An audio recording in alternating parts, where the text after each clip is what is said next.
안녕하세요. 오늘은 닉 폴슨과 제임스 스콧의 수학의 쓸모라는 책을 한번 같이 살펴보도록 하겠습니다. 요 사람들은 이제 통계학과 교수들이라고 합니다. 일단 이 책은 수학에 관한 책이기는 하지만은 어떤 수학의 공식 같은 것들 뭐 이런 것들이 많이 나오지는 않습니다. 이제 주로 뭐 컴퓨터, 기계, 기술 뭐 이제 그런 이야기들이 많이 나오거든요. 그리고 그 밑에 깔려 있는 이제 수학적인 토대들에 대해서 이야기를 하고 있습니다. 그래서 어떻게 보면 좀 수학의 실용적인 어떤 그 사용됨 그런 것들에 대해서 설명하고 있는 책이라고 보시면 되겠습니다. 그래서 이제 첫 번째로 이제 말씀드리고 싶은 것은 이제 넷플릭스가 어떤 사람의 취향을 읽는 법, 요것에 대한 이야기인데요.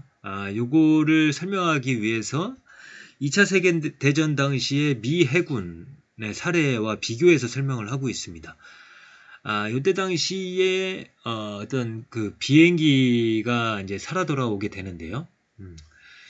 어떤 비행기는 살아 돌아오지 못하죠. 그래서 어떤 부분을 피격당했을 때 돌아오지 못하는가에 대한 확률을 구할 필요가 있었던 거죠. 그리고 넷플릭스도 마찬가지로 어떠한 사람이 어떤 영상을 봤을 때 이 사람에게 어떠한 영상을 추천해야지 그것을 볼 확률이 높을까라는 조건부 확률을 구해야 하는 거죠. 그래서 이제 두 경우 모두 조건부 확률을 구해야 했다. 하지만 동시에 데이터가 없다는 문제점에 봉착했다.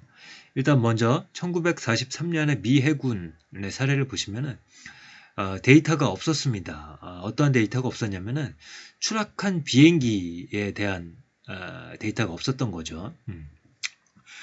그래서 이제 한 일이 뭐냐면은 통계를 재구성해서 없는 데이터를 채웠다. 그래서 데이터 과학자들은 이런 과정을 이제 가리켜 대체라고 한다. 대체는 없는 데이터를 그냥 제외시킨다는 의미의 절단보다 훨씬 낫다. 그래서 이제 뭐 이런 거죠. 이제 뭐 비행기 중에 돌아온 비행기들이 있는 거죠. 어떤 부분을 이제 그 피격을 당했음에도 불구하고요. 그래서 이제 한 거는 뭐냐면은 이제 모형을 세운 겁니다. 그래서 이 대체 방식은 한 가정의 모형을 만드는 것이었다. 즉, 이 폭격기가 적과 조우하는 전형적인 양상을 재현하면서 귀환한 비행기의 말없는 증언인 총알 자국 패턴과 공중전 가상 모형을 결합시켰다. 그래서 이 폭격기는 엔진에 손상을 입으면 격추될 가능성이 훨씬 높았다. 조건부 확률 계산과 더불어 없는 데이터를 통계적 방법으로 채워 넣는 것은 생명을 건지는 조합이었다. 라는 거죠. 그래서 모형을 만들어서 이제 비행기들이 막 어지럽게 막 서로 막 공격하고 그런 상황을 이제 시뮬레이션을 해가지고 이제 어떤 비행기들이 추락하게 되는지에 대한 데이터를 만들어냈다라는 거죠. 그래서 이거를 모형을 만들어서 없는 데이터를 채워 넣었다라는 개념을 우리가 이해할 필요가 있는 겁니다. 70년 후 넷플릭스도 마찬가지다. 데이터가 없다. 대다수 가입자가 대다수 영화를 아직 보지 않았기 때문이다. 이 B-17 폭격기가 적기와 조우하는 모형을 세워서 와일드가 빠진 데이터 문제를 해결한 것과 똑같이 넷플릭스도 가입자가 영화를 감상하는 상황에 대한 모형을 세워서 그 문제를 해결했다. 이용자가 매긴 수천만 건의 평가 등급을 바탕으로 AI 시스템이 상관관계 패턴을 읽어내서 잠재 특성을 찾아내는 것이다. 넷플릭스 가입자들은 잠재 특성인 재치 있는 괴짜 코미디에 관한 친화성에 따라 미국 텔레비전 시트콤 30록과 목말리는 패밀리에 비슷한 평가 등급을 매긴다. 이를 이용해 가입자가 파크스 앤 레크리에이션의 어떤 등급을 매길지 예측할 수 있다. 라는 거죠. 그래서 알고리즘에서 개인화, 예를 들어서 영상을 추천하는 것뿐만 아니라 우리가 어떤 물건을 살지도 이제 추천하지 않습니까? 그런 개인화라는 것들은 전부 다 그 저변에 조건부 확률을 이제 사용하고 있을 가능성이 높다라는 거죠. 조건부 확률을 사용하는 데 있어서 있는 데이터가 있고 없는 데이터가 있는데, 없는 데이터는 모형을 세워서 만들어낸다. 요것을 이제 대체라고 하는데, 대체 데이터들. 요거를 이제 우리가 이제 이해하면 되는 겁니다. 그 다음에 이제 다음으로 넘어가겠습니다. 그 다음에 요거는 이런 겁니다. 이 왼쪽에 보시면은 여기 이제 별 중에서 이제 밝기가 밝아졌다, 이제 어두워졌다, 뭐 이렇게 변하는 그런 별들이 있거든요. 그래서 그 별들의 밝기의 그 주기를 보면은 그 별이 갖고 있는 어떤 밝기를 이제 알아낼 수가 있다라는 거죠. 그래서 이 맥동 변광성의 주기와 밝기가 관련이 있음을 발견했다. 즉 밝은 맥동 변광성일수록 어두운 맥동 변광성보다 수학적으로 예측 가능하게 더 천천히 맥동한다는 것을 알아냈다. 그래서 이제 오른쪽에 보시면은 뭐 이런 거죠. 맥동 주기가 있고 또 이제 밝기가 있는 거죠. 그래서 이것을 통해서 멀리 있는 천체의 거리를 잴 수 있게 됐다 라는 거죠. 그래서 뭐 이런 거죠. 이제 그 주기를 통해서 어떤 별의 밝기를 우리가 계산해 낼 수가 있고, 그 별의 밝기가 계산된 것이 우리에게 어떻게 관찰되는가를 통해서 그 별과의 거리를 우리가 계산해 낼 수가 있는 거죠. 그래서 뭐 예를 들어서 밝기가 뭐 이제 어떻게 계산이 됐는데 그게 상당히 어둡게 보인다라면은 그게 상당히 이제 멀리 떨어져 있는 거죠. 그리고 어떤 밝기로 계산이 되는데 그게 더 밝게 보인다라면은 더 가깝게 있는 거고요. 이런 방식으로 이제 거리를 이제 계산을 할 수가 있다라는 겁니다. 그 다음에 이제 보는 내용은 뭐냐면은 요게 이제 별들에 대한 주기와 뭐 이렇게 밝기에 대한 데이터를 우리가 이제 딱 이제 표현을 해 놓은 건데, 그 데이터들을 가장 잘 설명할 수 있는 하나의 선을 그은 거죠. 그래서 어떻게 선을 긋느냐에 따라서 이 데이터들에 대한 그 오차가 차이가 날 수가 있는 거죠. 그래서 오차가 적을수록 좋은 겁니다. 그래서 왼쪽에 보시면은 별들이 선으로부터 떨어져 있는 거리가 이렇게 좀 적죠. 근데 오른쪽에 보시면은 선으로부터 많이 떨어져 있는 것을 볼 수가 있습니다. 그래서 그 선이 점들을 많이 설명할 수가 없는 거죠. 그래서 오차가 크다라는 겁니다. 그래서 AI, 뭐 머신러닝, 뭐 이런 것들도 마찬가지라는 거죠. 데이터들을 주고 거기에 대해서 이제 학습을 하게 되는데, 그 학습을 한 결과가 그 데이터들과의 오차가 적을수록 좋다라는 거죠. 결국에는 그 어떤 수식을 만들어내고 그 수식을 통해서 다시 앞으로 발생할 데이터들에 대해서 예측을 하게 되는 거거든요. 그래서 AI 분야에서 예측 규칙을 평가하는 기준은 단순하다. 그 규칙이 내는 오류가 평균적으로 얼마나 큰지다. 어떤 예측 규칙도 완벽할 수는 없다. 모든 입력을 그 입력과 정확하게 들어맞는 출력에 대응시킬 수는 없기 때문이다. 모든 규칙은 오류를 낸다. 하지만 평균적인 오류가 더 적을수록 더 나은 규칙인 것은 분명하다. AI의 예측 규칙은 레빗이 발견한 예측 규칙의 더 정교한 버전일 뿐 결국에는 입력을 출력에 대응시키는 방정식에 지나지 않는다. AI에서 패턴 인식은 방정식을 데이터에 맞춘다라는 겁니다.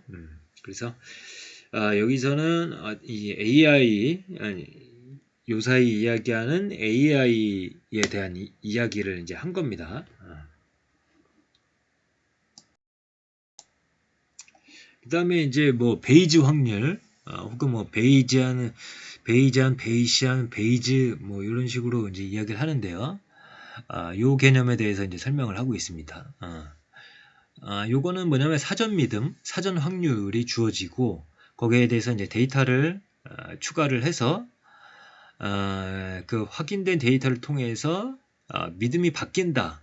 그래서 여기서 이제 사후 확률이 도출이 되게 되는 것입니다. 이거를 가지고 이제 펀드 매니저의 사례로 이제 설명을 하고 있습니다. 뭐 예를 들어서 뛰어난 펀드 매니저 총 100명은 매년 시장을 이긴다. 이게 이제 가정이죠. 그래서 10,000명의 1%. 이게 이제 뛰어난 매니저 확률에 대한 가정입니다. 그 다음에 평범한 펀드 매니저는 10년 연속 시장을 이길 확률이 1000분의 1. 그러면 평범한 펀드 매니저는 9,900명이므로 그 중에 약 10명이 그냥 우연으로 10년 연속 시장을 이긴다고 예상할 수가 있습니다. 그래서 시장을 이기는 펀드 매니저들 중에서 100명은 능력이 뛰어나고 10명은 행운이 따랐을 뿐입니다. 그래서 이제 위에 수식에 이제 대입을 해보면은 이제 사후 확률을 구하는 거죠. 사후 확률을 구하는데 요거는 이렇게 구할 수가 있는 거죠. 뛰어난 매니저 확률이 이제 100명이지 않았습니까? 아까 100명이었고 사실 뭐 제대로 이야기하면은 뭐 10,000명분의 100명인데 이제 밑에도 뭐 10,000명분의 110명이기 때문에 10,000명은 다 제외하고요. 결국에는 10년 연속으로 이기는 사람들이 110명이었죠. 10명은 우연히 이겼고 100명은 실력이 좋아서 이긴 사람들이 110명입니다. 110명분의 100명으로 약 91%다. 이렇게 되는 거죠. 그래서 그러면 요 가운데 요 수식이 이제 빠졌죠. 그 빠진 이유는 뭐 이런 겁니다. 여기서의 과정은 뭐냐면은 뛰어난 펀드 매니저는 무조건 10년 연속 이겼다는 거죠. 그래서 이제 100%가 되는 겁니다. 예를 들어서 9년 연속 이기고 1년은 시장을 이기지 못한 그 뛰어난 매니저가 있다라고 가정을 할 수가 없는 겁니다. 왜냐하면 여기서 전제 자체가 뛰어난 펀드 매니저는 매년 시장을 이긴다라고 전제를 해버렸기 때문에 여기서는 이제 10년 연속으로 이기지 않은 뛰어난 펀드 매니저는 없는 겁니다. 그래서 뛰어난 펀드 매니저는 10년 연속으로 무조건 다 이기기 때문에 그게 가정이기 때문에 요 가운데는 이제 100%가 되기 때문에 결국에는 우리가 이제 110분의 100만 계산을 해서 약 91%가 되는 거죠. 뭐 저는 그렇게 이해를 했습니다. 근데 만약에 여기서 이제 사전 확률 뛰어난 펀드 매니저를 100명으로 가정하지 않고 뛰어난 펀드 매니저가 1명이라고 가정을 해보죠. 그리고 이제 뭐 10명이 우연으로 이긴다라는 가정은 똑같고요. 그렇게 되면은 여기서도 마찬가지로 11분의 1이 되는 거죠. 11명 중에 1명이 됨으로써 약 9%가 된다. 그래서 10년 연속으로 이긴 사람들 그 중에 또 뛰어난 펀드 매니저 그렇게 계산을 한 거죠. 그래서 베이지 규칙에 따르면 투자자의 실적에 대한 적절한 반응은 사전 확률, 즉 뛰어난 펀드 매니저가 흔한지 아니면 드문지 여부에 크게 좌우됨을 알 수 있다. 그래서 뭐 이제 지금 베이지 확률을 말씀드렸지만은 우리가 흔하게 접하는 통계는 사실 빈도주의죠. 이제 뭐 100번 뭐 했을 때 뭐 10번 정도는 뭐 안타를 친다. 뭐 이런 식으로 이야기를 하는데 요 베이지 확률 같은 경우에 그런 방식이 아니죠. 그래서 처음에 어떤 믿음, 사전 믿음이 딱 주어지고 그 다음에 이제 데이터들이 주어졌을 때 그 믿음들을 이제 수정하게 되는 겁니다. 그런 형태를 띠고 있습니다. 그래서 이게 이제 어떻게 또 기술이 활용되는가는 이렇게 설명하고 있습니다. 이제 자율주행 자동차에서 자신의 위치를 확인하는 거에 대한 이야기를 하고 있습니다. 첫 번째 단계는 내관 및 외삽항법, 내관은 속력, 바퀴각도, 가속도 같은 내부 상태 정보를 수집하는 것을 의미하며 외삽은 이 정보를 물리법칙과 함께 사용해 다음 짧은 시간 동안 자동차의 움직임을 예측하는 것을 의미한다. 그 결과가 사전 확률 지도다. 그 다음에 이제 데이터를 이제 추가를 하는 거죠. 카메라 및 라이더와 같은 외부 센서로부터 데이터를 수집한다. 그러면 외삽으로 초래된 오차를 줄여서 자동차의 위치가 실제로 어디인지 확인한다. 세 번째, 베이지 규칙을 이용해 단계 1로부터 얻은 외삽을 바탕으로 계산한 사전 확률들이 단계 2로부터 얻어진 센서 데이터와 결합한다. 그렇게 해서 사후 확률의 새로운 지도가 만들어지는 것이죠. 나는 어디에 있는가라는 근본적인 질문에 수정된 답을 내놓는 건 이 지도를 통해서다. 이처럼 두 가지 정보를 통해 계산한 확률은 보통 한 가지 정보로만 얻는 것보다 불확실성이 적다라는 겁니다. 그 다음에 이제 디지털 비서와 대화하는 법. 여기서는 우리의 언어를 숫자화해서 컴퓨터가 이제 숫자를 이해할 수 있는 거 아니겠습니까? 그렇게 해서 컴퓨터가 이용할 수 있게 바꿔준다라는 그 개념만 이해하시면 되겠습니다. 뭐 예를 들어서 이제 패딩턴 곰, 이제 오른쪽에 그림인데요. 이 곰에 대해서는 이렇게 숫자화를 할 수가 있겠죠. 이제 한 6가지 질문을 던집니다. 동물인가? 기분이 좋은가? 으르렁대거나 낑낑댄다, 말을 한다, 런던에 산다, 곰이다. 이런 질문들을 통해서 런던에 사는 곰, 말을 하는 곰이죠. 그러나 으르렁대거나 낑낑대지는 않고 기분이 좋은 동물인 거죠. 그래서 이렇게 하면은 이제 뭐 스크루지나 뭐 나달이라 테니스 선수죠. 이런 사람들보다는 이제 점수가 높죠. 이런 식으로 이제 숫자화할 수가 있다라는 겁니다. 뭐 예를 들어서 우리가 고깃집에 대해서 이제 숫자화를 한다라고 했을 때 고기 같은 경우에는 연관성이 높죠. 근데 이제 김치도 고깃집에서 먹긴 하지만은 다른 데서도 많이 먹기 때문에 연관성이 좀 낮아질 수는 있겠죠. 이런 식으로 해서 뭐 고기는 뭐 0.9, 뭐 김치는 0.4. 뭐 이런 식으로 또 뭐 숫자화할 수도 있겠죠. 그래서 탐색 단어들과의 단어, 연어 통계를 바탕으로 영어의 각 단어나 구절에 대한 단어 벡터를 배운다. 이렇게 해서 단어를 벡터로 바꾸기만 하면 그 벡터로 수학을 할 수 있다는 것이다. 뭐 예를 들어 이제 밑에 보시면 이런 겁니다. 런던, 영국의 수도죠. 런던에서 영국을 빼는 겁니다. 영국이라는 요소를 빼버리면은 그 다음에 또 이탈리아라는 요소를 넣어버리게 되면은 이제 로마가 나오게 되는 거죠. 그 다음에 뭐 캡처드에서 캡처를 빼면은 이제 과거형만 남겠죠. 과거형에다가 고를 더하면은 고의 과거형이 웬트가 된다. 뭐 이런 식으로 이제 할 수가 있다라는 거죠. 그래서 디지털 비서 뭐 이런 것들도 개념은 결국에는 우리의 언어를 숫자로 바꾼다. 그리고 숫자로 바꾸고 그것을 바탕으로 다시 수학을 한다. 이런 개념으로 이해하시면 되겠습니다. 그 다음에 요거는 뭐 이런 겁니다. 이제 그 이상을 탐지를 하는데 뭐 예를 들어서 뭐 카드사라던가 카드사에서는 뭐 모든 거래들이 이루어지는데 그 거래들 중에서 이상 거래를 발견해야 되지 않겠습니까?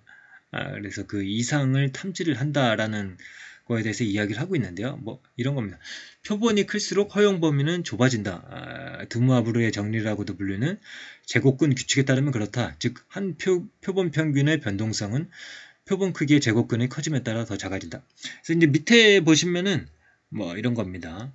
표본 크기가 크면은 이제 변동성이 이제 작아지는 거죠. 그래서 표본 크기가 작으면 이 허용할 수 있는 변동성은 좀 더 커지게 되겠죠. 그래서 이런 겁니다. 표본이 작을 때는 단 한 개의 가벼운 동전이 평균을 많이 끌어내릴 수 있다. 하지만 표본이 크면 가벼운 동전 하나는 무거운 동전 하나에 의해 균형이 받쳐질 가능성이 크므로 평균은 목표치에 가까워지게 마련이다.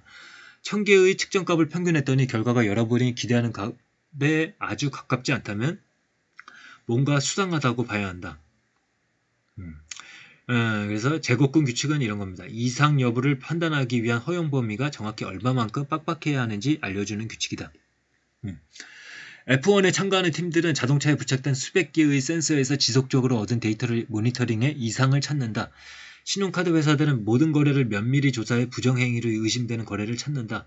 페이팔의 부정거래 탐지 시스템, 수천 가지에 있을 수 있는 특징들을 비교한 결과들로부터 부정거래 확률 점수를 산출해 그 점수에 따라 해당 거래를 승인하거나 거절한다.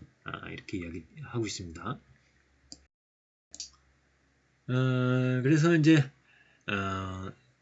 다양한 기술들을 설명하고 있고 거기에 깔려있는 수학적인 가정들, 수학적 기초들에 대해서 설명하고 있는 책이거든요. 그래서 뭐 되게 어려운 수식들이 나오는 책은 아니기 때문에 수학에 관심이 없으신 분들도 충분히 읽으실 수 있는 책이라고 생각이 되고요. 그 다음에 이제 책의 후반부쯤에 가면은 이제 이런 내용이 나옵니다. 일상에서 틀리지 않는 법, 뭐 이렇게 나오면서 스스로 가정을 제안하고 검사하고 증명할 수 있는 알고리즘은 아직 발명되지 않았다. 오늘날의 알고리즘은 지지받은 내용만 수행할 뿐이다. 만일 기계가 어떠한 두 연구의 결과를 보고 나서도 어느 쪽이 옳은지 판단하지 못한다면 어떻게 인간의 도움 없이 스스로 올바른 답을 내놓을 수 있겠는가? 교훈은 간단하다. 오늘날 우리가 똑똑한 기계에 의존하는 듯 보일지 모르나 실제로는 똑똑한 기계들이 우리에게 더 의존한다는 사실이다. 데이터 과학자들이 좋아하는 말 중에 이런 것이 있다. 모든 모형은 틀리지만 어떤 모형은 유용하다. 달리 말해 어떤 모형도 현실 세계를 완벽하게 기술할 수는 없지만 때로는 이 불일치가 크게 문제되지 않기도 한다.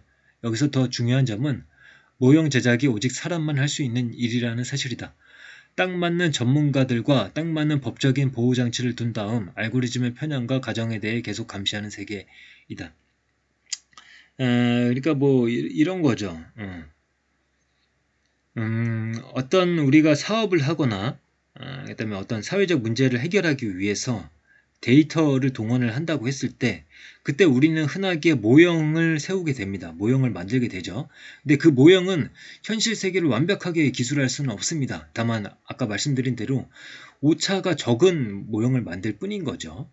그러니까 결국에는 데이터나 어떤 수식만으로 모든 게 완성되는 것은 아닙니다. 거기에는 항상 인간이 개입되게 되고 인간의 편향성이라던가 어떤 인간의 의도, 인간의 한계 같은 것들이 다 거기에 들어가게 된다라는 거죠. 그래서 우리가 어떤 모형이라던가 데이터에 대해서 그것이 가치 중립적이다, 객관적이다라고만 이야기하는 것이 아니라 거기에 대해서 방향을 물어야 된다라는 거죠. 그렇기 때문에 전문가들과 법적인 보호장치가 필요하고 계속 감시하는 세계가 필요하다라고 이야기를 하고 있는 겁니다. 이 부분에 대해서는 사실 이 사람들이 정책 전문가들이 아니기 때문에 그 부분에 대한 기술은 많이 하고 있지는 않지만 언뜻 그런 것들이 필요하다라고 이야기를 하고 있습니다. 그리고 그 부분에 대해서는 우리가 바로 이전에 살펴봤던 책이었죠. 대량 살상 수학 무기라는 책을 우리가 한번 살펴보지 않았습니까? 그래서 그 책과 더불어서 이 책을 보시면은 좀 도움이 되지 않을까 이렇게 생각을 하고 있습니다. 그러면 오늘의 리뷰는 이것을 마치도록 하겠습니다. 감사합니다.